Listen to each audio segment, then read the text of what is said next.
Skyrock pour les militaires. La réserve ne cesse de monter en puissance. Nous vous parlions au début du mois de la création du bataillon de renseignement de réserve spécialisé ou B2RS, une unité consacrée à la recherche en source ouverte. Cette unité regroupe des réservistes spécialisés, notamment des analystes, linguistes, data scientists et développeurs. La première compagnie du B2RS, située à Strasbourg près du commandement des actions dans la profondeur et du renseignement, comptera bientôt 150 réservistes.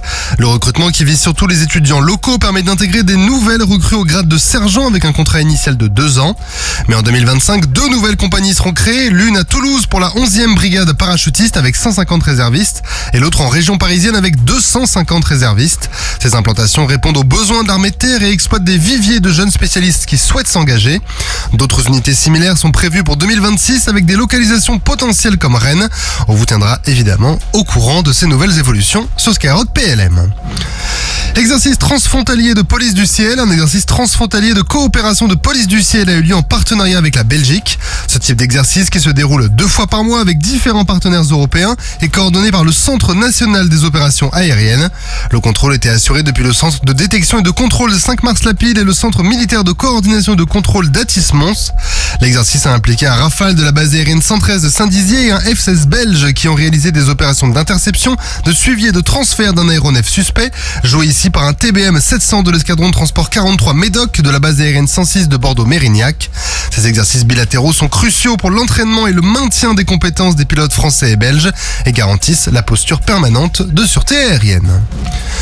Au Proche-Orient, le détachement de sécurité, incendie et sauvetage ou DED6 de l'armée de l'air et de l'espace, accompagné du service médical et du personnel mécanicien, armurier et navigant du détachement chasse, a simulé l'évacuation d'un pilote de Rafale. Cet exercice, organisé par le DED6, visait à former et entraîner les participants aux procédures de sauvetage aéronautique spécifiques au Rafale. Après une introduction aux équipements et dispositifs de sécurité du Rafale, les pompiers ont perfectionné leur technique de sauvetage. Ainsi, après s'être installé à bord, un pilote équipé a été extrait de l'aéronef en moins d'1 heure grâce à une coordination efficace entre les secouristes et le médecin, avec des gestes comme le retrait des équipements, la pose d'un collier cervical et l'évacuation sur civière. Cet entraînement permet de maintenir les compétences des pompiers et de s'exercer à des manœuvres spécifiques en s'assurant la coordination nécessaire lors d'incidents ou d'accidents qui impliqueraient des personnels navigants. Et pendant un mois, l'Astrolabe a mené une mission de souveraineté dans le sud de l'océan Indien et a couvert la zone économique exclusive des terres australes françaises. Après une escale à Durban pour coopérer avec l'Afrique du Sud, le patrouilleur polaire a entamé sa patrouille qui avait pour objectif de protéger les ressources halieutiques, notamment la légine, une espèce de poisson très convoitée.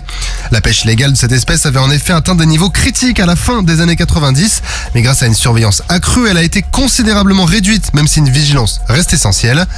En plus de cette mission de protection, l'Astrolabe a également apporter un soutien logistique au district subantarctique isolé français de Crozet, Kerguelen, Saint-Paul et Amsterdam. Après près d'1 mois en mer et 6490 miles nautiques parcourus, l'Astrolabe est retourné à l'île de la Réunion en ayant accompli avec succès ses objectifs de surveillance et de soutien.